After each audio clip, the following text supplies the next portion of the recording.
د بامیانو بوتان د بامیانو بوت چې په خپل وخت کې په نړۍ کې تر ټولو لوی بوت و 53 متره لوړوالی لره او سلسل نومیده.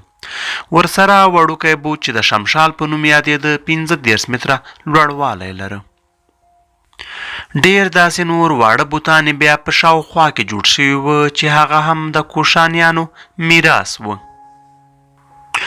افغانستان د تاریخ په اوږدو کې د تګ راتګ لپاره ډیر مهم رول لوبولی او اوس هم خورا ډیر مهم ده چې د تاریخ په اوږدو کې دلته د ابریشم په لاره لښکر وتنه کېده.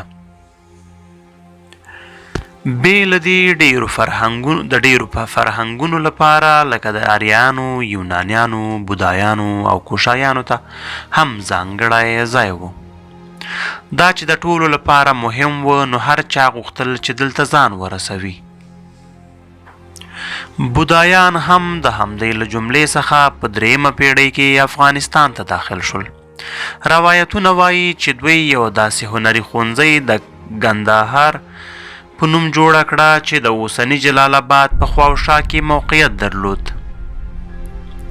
2 پیړۍ وروسته له میلاده بودایانو افغانستان د خپل فرهنګ په مرکز بدل کړ او اکثر وګړي بودایان شول. له میلاد څخه 120 نه تر 160 کالو وروسته د کنشاکا په واکمنۍ کې د ګندهارا ښوونځی بیا یوه مهمه هنري او مذهبي ښوونځی و. افغانستان بیا د نړۍ په هیوادونو کې لومړی هیواد و چې د بودا مجسمه پکې بې له کوم ډار، دخل او ویرې جوړه شوې وه.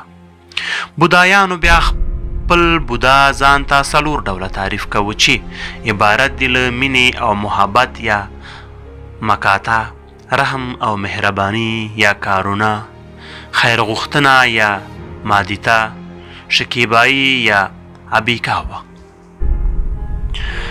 طالبانو چې بودایانې د اسلام خطر ګڼل نو په همدې اساس د طالبانو په واکمنۍ کې د بودا مجسمه په راکټونو وویشتله او ویرانه یې کړه.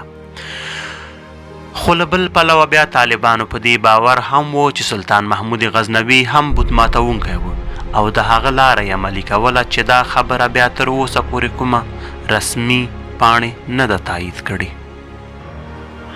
سلطان محمود غزنوي چې څو ځله په هند حمله کړې وه او هلته یې بوتان هم مات کړي وو. خو ولې دا خبره ثابته نه ده چې سلطان محمود غزنوي دې په افغانستان کې هم بوتان مات کړي. کله چې د په هند حمله کوله هلته یې بوتان ماتول، د خلکو مالونه یې هم لوټول او د غنیمت په ډول یې نیولي دي.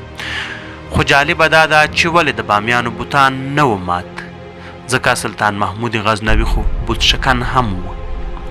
دا چې هزارهګانه هم په بامیانو کې له ډېر تاریخ نه هلته شتون لري نو ممکن ده چې دوی د بودایانو پیروان وه او بت پرسته وه.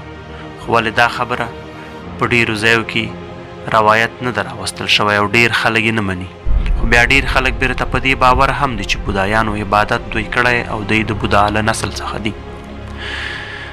په یو لایک او کمنټ زموږ ملاتړ وکوئ.